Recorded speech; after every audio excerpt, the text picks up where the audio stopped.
जय श्री हरि विष्णु, जय गुरुवर बृहस्पति देव। हे प्रिय भक्तों, आज का यह पावन दिन गुरुवार साक्षात देव गुरु बृहस्पति को समर्पित है, जो ज्ञान, धर्म, सौभाग्य और समृद्धि के अधिपति हैं। यह दिन केवल व्रत का नहीं, बल्कि विश्वास, विनम्रता और दिव्य प्रकाश का प्रतीक है। कहा गया है, गुरुवे सर्वलोकानां विफेजं परमं प्रभुमं ज्ञानदं सर्व वेदानां बृहस्पतिं प्रणम्यहम्। हे प्रिय भक्तों, जो सच्चे मन से देव गुरु बृहस्पति की पूजा करता है, उसके जीवन में कभी अंधकार नहीं रहता, क्योंकि बृहस्पति देव वही हैं जो अज्ञान को मिटाकर ज्ञान का दीप जलाती हैं और जिनकी कृपा से दरिद्रता, कलह और दुख सदा के लिए दूर हो जाती हैं। आज की कथा केवल एक राजा और रानी की नहीं है, बल्कि यह मानव जीवन के उस सत्य को उजागर करती है जहां अहंकार से पतन होता है और भक्ति से उत्थान। यह कथा बताती है कि जब मनुष्य अपने भीतर के अहम को छोड़कर श्रद्धा में झुकता है, तभी बृहस्पति देव का वरद हस्त उस पर पड़ता है। हे प्रिय भक्तों, कथा आरंभ करने से पहले अपने मन को शांत करें, सांस में भक्ति का अनुभव करें और भगवान विष्णु तथा देवगुरु बृहस्पति का ध्यान करें। ओम बृहस्पते नमः। ओम श्रीम ह्रीं क्लीं बृहस्पते नमः। ओम गुरुवे नमः। आप दोनों हाथ जोड़कर मन से कहें, हे देवगुरु बृहस्पति, आज की इस कथा को सुनने की शक्ति दो, ताकि हमारे हृदय में ज्ञान, दया और समृद्धि का प्रकाश हो। हे प्रिय भक्तों, यह कथा अंत तक अवश्य सुनिए, क्योंकि अंत में आप जानेंगे कि कैसे एक रानी का अहंकार टूटा, कैसे एक साधु के वचनों ने उसके जीवन को बदल दिया और कैसे बृहस्पति देव की अनुकंपा ने एक निर्धन परिवार को पुनः सुख, धन और मोक्ष तक पहुंचा दिया। अब आरंभ करती हैं श्री बृहस्पति वार व्रत कथा। हर हर महादेव। जय श्री हरि विष्णु, जय बृहस्पति देव। भारत वर्ष में एक प्रतापी और दानी राजा राज्य करता था। वह नित्य गरीबों और ब्राह्मणों की सहायता करता था। यह बात उसकी रानी को अच्छी नहीं लगती थी। वह ना ही गरीबों को दान देती, ना ही भगवान का पूजन करती थी और राजा को भी दान देने से मना किया करती थी। एक दिन राजा शिकार खेलने वन को गए थे, तब रानी महल में अकेली थी। उसी समय बृहस्पति देव साधु वेश में राजा के महल में भिक्षा के लिए आए और भिक्षा मांगी। रानी ने भिक्षा देने से इनकार कर दिया और कहा, हे साधु महाराज, मैं तो दान पुण्य से तंग आ गई हूँ। मेरा पति सारा धन लुटाते रहते हैं। मेरी इच्छा है कि हमारा धन नष्ट हो जाए, फिर ना रहेगा बांस, ना बजेगी बांसुरी। साधु ने कहा, देवी, तुम तो बड़ी विचित्र हो। धन, संतान तो सभी चाहते हैं, पुत्र और लक्ष्मी तो पापी के घर भी होनी चाहिए। यदि तुम्हारे पास अधिक धन है तो भूखों को भोजन कराओ, प्यासों के लिए पानी व पीने के लिए यानी कि प्याऊ कुआं बनवाओ, मुसाफिरों के लिए धर्मशालाएं खुलवाओ। जो निर्धन अपनी कुंवारी कन्याओं का विवाह नहीं कर सकती, उनका विवाह करा दो। ऐसे और कई काम हैं जिनके करने से तुम्हारा यश लोक परलोक में फैलेगा। परंतु रानी पर उपदेश का कोई प्रभाव नहीं पड़ा।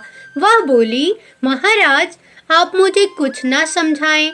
मैं ऐसा धन नहीं चाहती जो हर जगह बांटती फिरूं। साधु ने उत्तर दिया, यदि तुम्हारी ऐसी इच्छा है तो तथास्तु। तुम ऐसा करना कि बृहस्पतिवार को घर लीप कर पीली मिट्टी से अपना सिर धोकर स्नान करना, भट्टी चढ़ाकर कपड़े धोना। ऐसा करने से आपका धन नष्ट हो जाएगा। इतना कहकर वह साधु महाराज वहां से आलोप हो गए। साधु के अनुसार कई बातों को पूरा करते हुए रानी को केवल 3 बृहस्पति ही बीते थे कि उसकी समस्त धन संपत्ति नष्ट हो गई। भोजन के लिए राजा का परिवार तरसने लगा। तब एक दिन राजा ने रानी से बोला कि हे रानी, तुम यहीं ठहरो, यानी कि रुको, मैं दूसरे देश को जाता हूँ, क्योंकि यहाँ पर सभी लोग मुझे जानते हैं, इसलिए मैं कोई छोटा कार्य नहीं कर सकता। ऐसा कहकर राजा परदेश चला गया। वहाँ वह जंगल से लकड़ी काट कर लाता और शहर में बेचता। इस तरह वह अपना जीवन व्यतीत करने लगा। इधर राजा के परदेश जाते ही रानी और दासी दुखी रहने लगे। एक बार जब रानी और दासी को 7 दिन तक बिना भोजन के रहना पड़ा, तब रानी ने अपनी दासी से कहा, हे दासी, पाफी के नगर में मेरी बहन रहती है, वह बड़ी धनवान है, तू उसके पास जा और कुछ ले आ ताकि थोड़े बहुत गुजर बसर हो जाए। दासी रानी की बहन के पास गई। उस दिन गुरुवार था और रानी की बहन उस समय बृहस्पतिवार व्रत कथा सुन रही थी। दासी ने रानी की बहन को अपनी रानी का संदेश दिया, लेकिन रानी की बड़ी बहन ने कोई उत्तर नहीं दिया। अब दासी को रानी की बहन से कोई उत्तर नहीं मिला। तब वह बहुत दुखी मन से, उसमें क्रोध भी आया। दासी ने वापस आकर रानी को सारी बातें बता दी। सुनकर रानी ने अपने भाग्य को कोसा।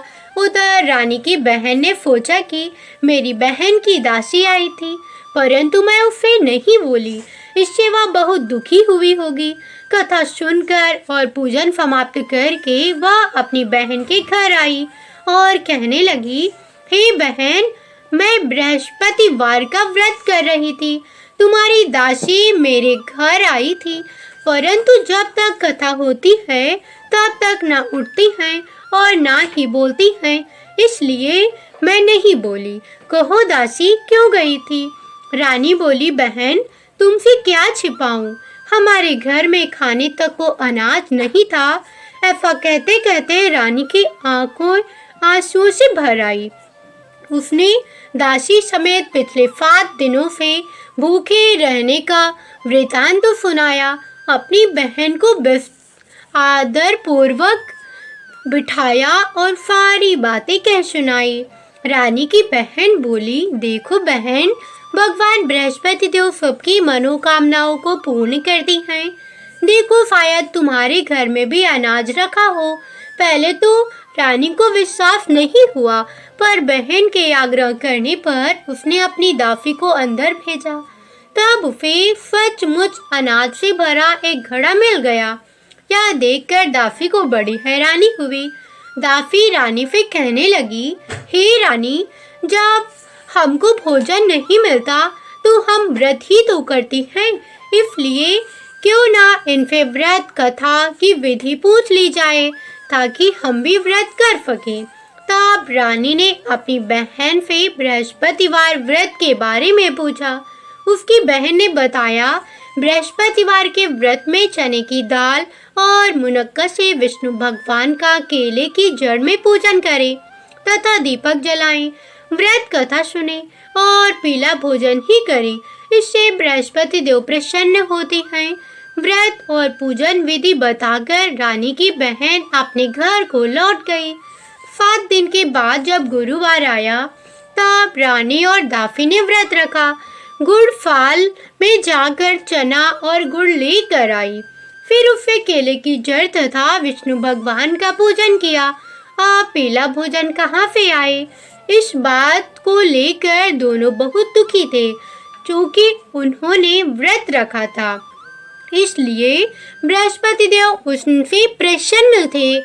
इसलिए वे एक साधारण व्यक्ति का रूप धारण कर 2 थालों में सुंदर पीला भोजन दासी को दे गए। भोजन पाकर दासी बहुत प्रसन्न हुई और फिर खुशी के साथ मिलकर दोनों यानी कि रानी और दासी ने भोजन ग्रहण किया।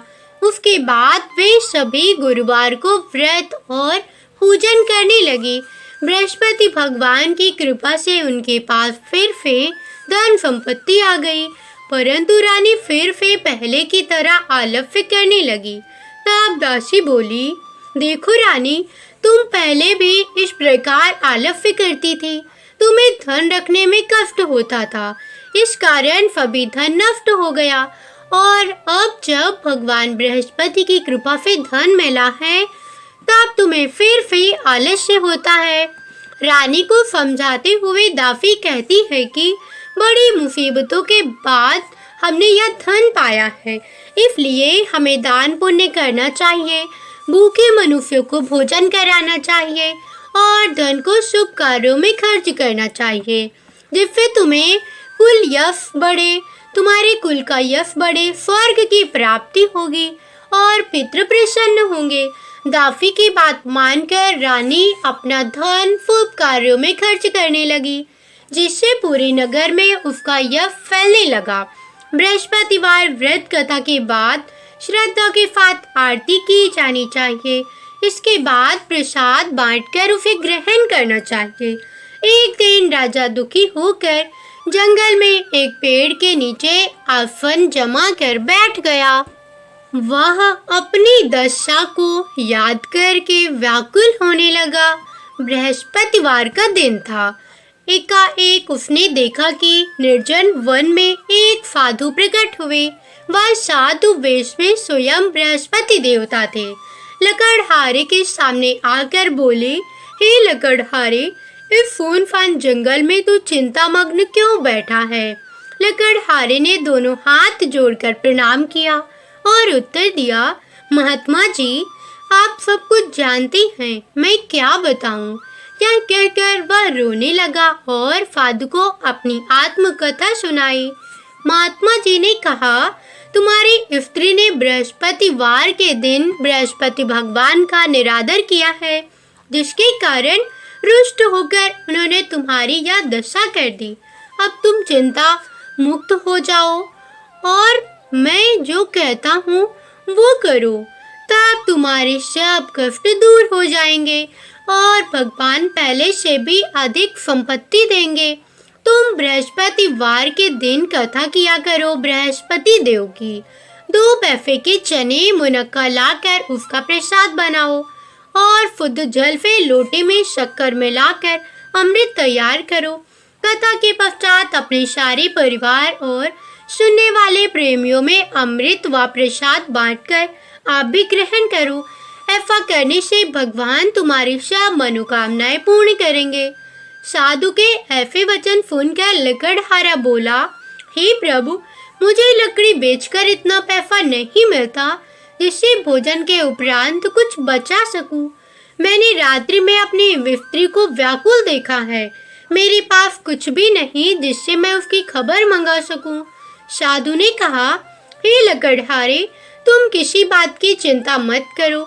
बृहस्पति के दिन तुम रोजाना की तरह लकड़ियां लेकर शहर को जाओ। तुमको रोज से दुगना धन प्राप्त होगा, जिससे तुम भली भांति भोजन कर लोगे तथा बृहस्पति देव की पूजा का सामान भी आ जाएगा। इतना कहकर साधु अंतर्ध्यान हो गए। धीरे धीरे समय व्यतीत होने पर फिर वही बृहस्पतिवार का दिन आया। लकड़हारा जंगल से लकड़ी काट कर किसी शहर में बेचने गया। उसे उस दिन और दिन से अधिक पैसे मिले। राजा ने चना, गुड़ आदि लाकर गुरुवार का व्रत किया। उस दिन से उसके सभी क्लेश दूर हुए। परंतु जब दोबारा गुरुवार का दिन आया तो बृहस्पतिवार का व्रत करना भूल गया। इस कारण बृहस्पति भगवान नाराज हो गए। उस दिन उस नगर के राजा ने विशाल यज्ञ का आयोजन किया तथा शहर में यह घोषणा करा दी कि कोई भी मनुष्य अपने घर में भोजन न बनावे, न आग जलावे। समस्त जनता मेरे यहाँ भोजन करने आवे। इस आज्ञा को जो ना मानेगा उसे फांसी की सजा दी जाएगी। इस तरह की घोषणा संपूर्ण नगर में करवा दी गई। राजा की आज्ञा अनुसार शहर के सभी लोग भोजन करने गए, लेकिन लकड़हारा कुछ देर से पहुंचा, इसलिए राजा उसको अपने साथ घर लिवा ले गए और ले जाकर भोजन करा रहे थे। तब रानी की दृष्टि उस खूंटी पर पड़ी जिस पर उनका हार लटका हुआ था। वह वहां पर दिखाई नहीं दिया। रानी ने निश्चय किया कि मेरा हार इस मनुष्य ने चुरा लिया है। उसी समय सिपाहियों को बुलाकर उसको कारागार में डलवा दिया। जब लकड़हारा कारागार में पड़ गया और बहुत दुखी होकर विचार करने लगा कि ना जाने कौन से पूर्व जन्म के कर्म से मुझे यह दुख प्राप्त हुआ है, और उसी साधु को याद करने लगा जो कि जंगल में मिला था। उसी समय तत्काल बृहस्पति देव साधु के रूप में प्रकट हुए और उसकी दशा को देखकर कहने लगे, अरे मूर्ख, तूने बृहस्पति देव की कथा नहीं करी, इस कारण तुझे दुख प्राप्त हुआ है। अब चिंता मत कर, बृहस्पतिवार के दिन कारागार के दरवाजे पर 4 पैसे पड़े मिलेंगे। उनसे तू बृहस्पति देव की पूजा करना, तेरे सभी कष्ट दूर हो जाएंगे। बृहस्पति के दिन उसे 4 पैसे मिले। लकड़हारे ने कथा कही। उस रात्रि को बृहस्पति देव ने उस नगर के राजा को स्वप्न में कहा, हे राजन, तुमने जिस आदमी को कारागार में बंद कर दिया है वह निर्दोष है, वह राजा है, उसे छोड़ देना। रानी का हार उसी खूंटी पर लटका है। अगर तू ऐसा नहीं करेगा तो मैं तेरे राज्य को नष्ट कर दूंगा। इस तरह रात्रि के स्वप्न को देखकर राजा प्रातःकाल उठा और खूंटी पर हार देखकर लकड़हारे को बुलाकर क्षमा मांगी तथा लकड़हारे को योग्य सुंदर वस्त्र आभूषण देकर विदा कर दिया। बृहस्पति देव की आज्ञा के अनुसार लकड़हारा अपने नगर को चल दिया। राजा जब अपने नगर के निकट पहुंचा तो उसे बड़ा आश्चर्य हुआ। नगर में पहले से अधिक बाग, तालाब, कुएं तथा बहुत सी धर्मशाला, मंदिर आदि बन गए थे। राजा ने पूछा, यह किसका बाग और धर्मशाला है? तब नगर के सब लोग कहने लगे, यह सब रानी और दासी के हैं। तब राजा को आश्चर्य हुआ और गुस्सा भी आया। जब रानी ने यह खबर सुनी कि राजा आ रहे हैं, तब उन्होंने दासी से कहा कि हे दासी, देख, राजा हमको कितनी बुरी हालत में छोड़कर गए थे। हमारी ऐसी हालत देखकर वह लौट ना जाए, इसलिए तू दरवाजे पर खड़ी हो जा। आज्ञानुसार दासी दरवाजे पर खड़ी हो गई। राजा आए तब उन्हें अपनी साथ लिवा लाई। तब राजा ने क्रोध करके अपनी रानी से पूछा कि यह धन तुम्हें कैसे प्राप्त हुआ है? तब उन्होंने कहा, हमें यह सब धन बृहस्पति देव के इस व्रत के प्रभाव से प्राप्त हुआ है। राजा ने निश्चय किया कि 7 रोज बाद तो सभी बृहस्पति देव का पूजन करती हैं, परंतु मैं प्रतिदिन और दिन में 3 बार कहानी तथा रोज व्रत किया करूँगा। अब हर समय राजा के दुपट्टे में चने की दाल बंधी रहती तथा दिन में 3 बार कहानी कहता। एक रोज राजा ने विचार किया कि चलो अपनी बहन के यहाँ हो आवे। इस तरह निश्चय कर राजा घोड़े पर सवार हो गया, अपनी बहन के यहाँ को चलने लगा। मार्ग में उसने देखा कि कुछ आदमी एक मुर्दे को लिए जा रहे हैं। उन्हें रोककर राजा कहने लगा, अरे भाइयों, मेरी बृहस्पति देव की कथा सुन लो। वे बोले, हमारा तो आदमी मर गया है, इसको अपनी कथा की पड़ी है। परंतु कुछ आदमी बोले, अच्छा कहो, हम तुम्हारी कथा भी सुनेंगे। राजा ने दाल निकाली और कथा आदि हुई थी कि मुर्दा हिलने लगा, और जब कथा समाप्त हो गई तब राम राम करके वह मुर्दा व्यक्ति उठकर खड़ा हो गया। आगे मार्ग में उसे किसान खेत में हल चलाता मिला। राजा ने उसे देखा और उससे बोले, अरे भैया, तुम मेरी बृहस्पतिवार की कथा सुन लो। किसी किसान बोला, जब तक मैं तेरी कथा सुनूंगा तब तक 4 हरैया जोत लूंगा। जा अपनी कथा किसी और को सुनाना। इस तरह राजा आगे चलने लगा। राजा के हटते ही बैल पछाड़ खाकर गिर गया तथा किसान के पेट में बड़ी जोर का दर्द होने लगा। उस समय उसकी माँ रोटी लेकर आई। उसने जब यह देखा तो अपने पुत्र से सब हाल पूछा और बेटे ने सभी हाल कह दिया। तब बुढ़िया दौड़ी दौड़ी उस घुड़सवार के पास गई और उससे बोली कि मैं तेरी कथा सुनूंगी, तू अपनी कथा मेरे खेत पर चलकर ही कहना। राजा ने बुढ़िया के खेत पर जाकर कथा कही, जिसके सुनते ही वह बैल उठ खड़े हुए तथा किसान के पेट का दर्द भी बंद हो गया। राजा अपनी बहन के घर पहुंचा और बहन ने भाई की खूब मेहमानी की। दूसरे रोज प्रातः काल राजा जगा तो वह देखने लगा कि सब लोग भोजन कर रहे हैं। राजा ने अपनी बहन से कहा, ऐसा कोई मनुष्य है जिसने भोजन नहीं किया हो, मेरी बृहस्पतिवार की कथा सुन ले। बहन बोली, हे भैया, क्या देव ऐसा ही है कि पहले यहाँ लोग भोजन करती हैं, बाद में अन्य काम करती हैं। अगर कोई पड़ोस में हो तो देखा हूँ। वह ऐसा कहकर देखने चली गई, परंतु उसे कोई ऐसा व्यक्ति नहीं मिला जिसने भोजन ना किया हो। अतः वह एक कुमार के घर गई जिसका लड़का बीमार था। उससे मालूम हुआ कि उनके यहाँ 3 रोज से किसान ने भोजन नहीं किया है। रानी ने अपने भाई की कथा सुनने के लिए कुम्हार से कहा। वह तैयार हो गया। राजा ने जाकर बृहस्पतिवार की कथा कही, जिसको सुनकर उसका लड़का ठीक हो गया। अब तो राजा की प्रशंसा होने लगी। एक रोज राजा ने अपनी बहन से कहा कि हे बहन, हम अपने घर को जाएंगे, तुम भी तैयार हो जाओ। राजा की बहन ने अपनी सास से कहा, आपने कहा हाँ चली जा, परंतु अपने लड़के को मत ले जाना, क्योंकि तेरे भाई के कोई औलाद नहीं है। बहन ने अपने भैया से कहा, हे भैया, मैं तो चलूंगी, पर कोई नहीं जाएगा, यानी कि कोई बालक नहीं जाएंगे। तब राजा बोला, जब कोई बालक नहीं चलेगा तब तुम ही क्या करोगी चलकर। बड़े दुखी मन से राजा अपने नगर को लौट आया। राजा ने रानी से कहा, हम निर्वंशी हैं, हमारा मुंह देखने का धर्म नहीं है और कुछ भोजन आदि नहीं किया।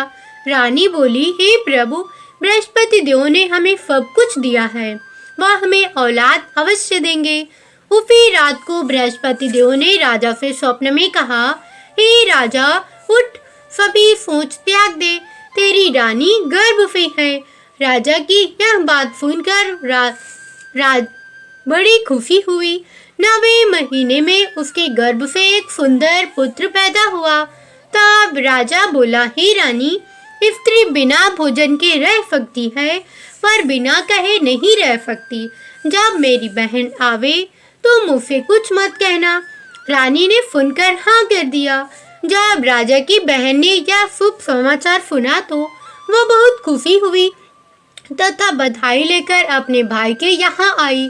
तभी रानी ने कहा, घोड़ा चढ़कर तो नहीं आई, गधा चढ़ी आई। राजा की बहन बोली, भाभी, मैं इस प्रकार ना कहती तो तुम्हें औलाद कैसे मिलती। बृहस्पति देव ऐसे ही हैं, जैसी जिसके मन में कामनाएं हैं सभी को पूर्ण करती हैं। जो सद्भावना पूर्वक बृहस्पतिवार का व्रत करता है एवं कथा पढ़ता और सुनता है और सुनाता है, बृहस्पति देव उसकी सभी मनोकामना पूर्ण करती हैं। भगवान बृहस्पति देव उसकी सदैव रक्षा करती हैं। संसार में जो मनुष्य सद्भावना से भगवान जी की पूजन व्रत सच्चे हृदय से करती हैं, तो वे उनकी सभी मनोकामनाएं पूर्ण करती हैं। जैसी सच्ची भावना से रानी और राजा ने उनकी कथा का गुणगान किया, तब उनकी सभी इच्छाएं पूर्ण की। हे बृहस्पति देव, उसी तरह कथा सुनने वाले और प्रसाद खाने वाले, लेकर जाने वाले सभी के मन की मनोकामनाओं को पूर्ण करना। सभी भक्तजन हृदय से उनका मनन करते हुए जयकारा बोलना। बोलो बृहस्पति देव की जय, भगवान विष्णु की जय।